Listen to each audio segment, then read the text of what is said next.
ये जनाब this time 5 inch बर्फ़ है जी। ये इसके ऊपर हम जनाब चल रहे हैं। 2.5 फुट जमी हुई है, 2.5 फुट नीचे ये जमी हुई है। लेक नीचे सारी नीचे झील है दरिया खिजर के ऊपर जी। और ये 7200 फुट सी लेवल से ऊपर है और ये टोटली फ्रोजन बिल्कुल। इसमें ऊपर तकरीबन 3.5-4 इंच बर्फ है ऊपर इसके और नीचे ये ठोस सॉलिड है बिल्कुल। ये देखें इसके नीचे ये बिल्कुल सॉलिड है और ये मेरे ख्याल में ये तकरीबन 2.5 फुट ये जमी हुई है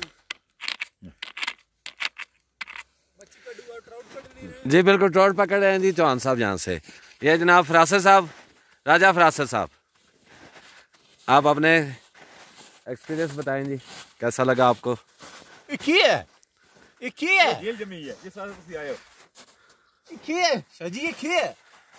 इंशाल्लाह दोबारा आएंगे। सर गुड है।